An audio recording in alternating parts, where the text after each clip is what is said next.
I never started this for money. That number, all it did to me was solidify that the brand that I built deserves to be where it is. Everyone keeps asking me, like, how did it change your life? For the rest of my life will change my life and my kids' lives. And like, I get that. But in the immediate, I still feel like the same person back in Pennsylvania. A lot has been written about the financial deal you did with Spotify. A lot of people talk about that. What impact did that have, if any, on your life? There's this $60 million numbers flown around everywhere. You don't have to confirm or deny. But did that change things in any material way? It was the craziest,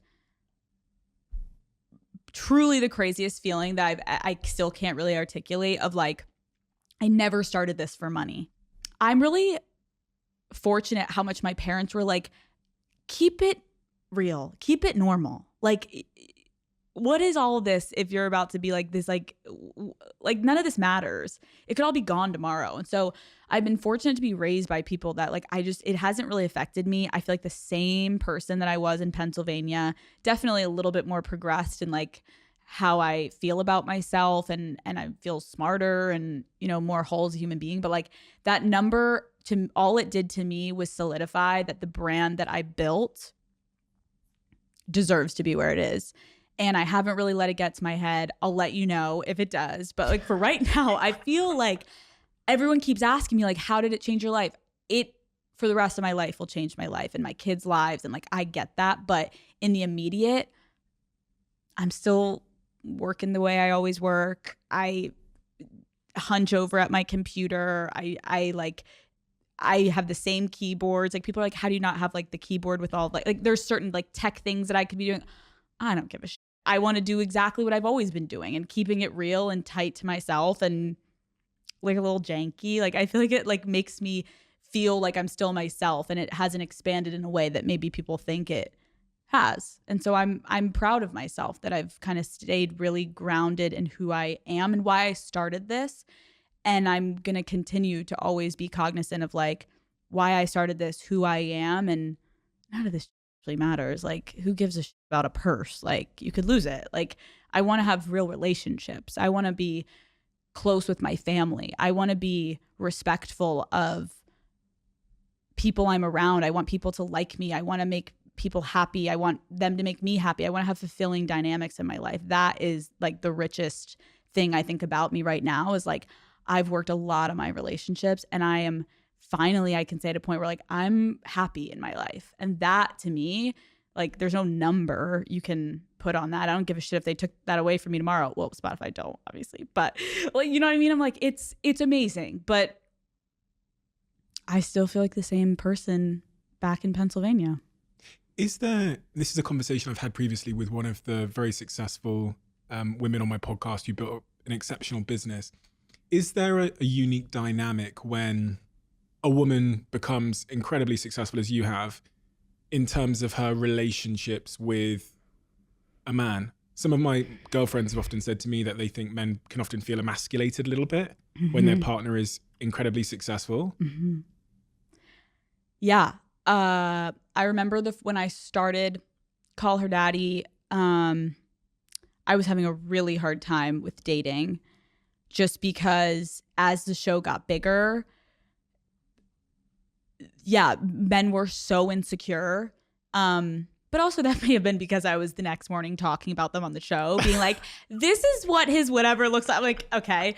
But no, I really struggled to find genuine relationships of like, again, I still feel like the like awkward girl that like still at times looks in the mirror and I'm like hyper fixating on certain things about myself. Like I'm still insecure. So like, yes, I'm the Call Her Daddy girl, but I'm also Alex from Newtown, Pennsylvania that was bullied and awkward and insecure and like hated everything about herself. So like I always wanted them to know that version of me that's worked on myself, to have self-love, to respect myself. Like that version is who I want them to love.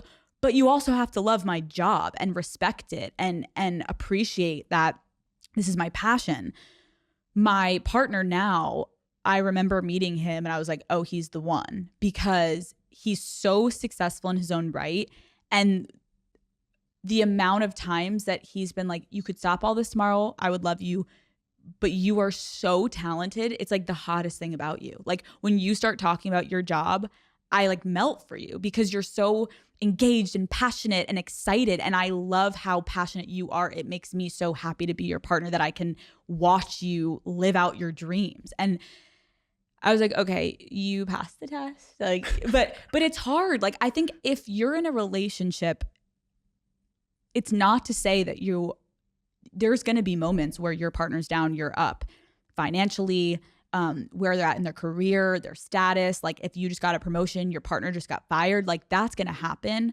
But overall, respect was a huge thing for me, where this means more to me than anything. And I need someone that can respect that. Like I'm going to choose a lot of times my career in moments. And I need you right now to ride with me on this wave of like, maybe in 10 years, it's not going to be the same. And my partner like this is the first partner I've ever had that is my biggest cheerleader, is, you know, we're potentially going to do some stuff work-wise together.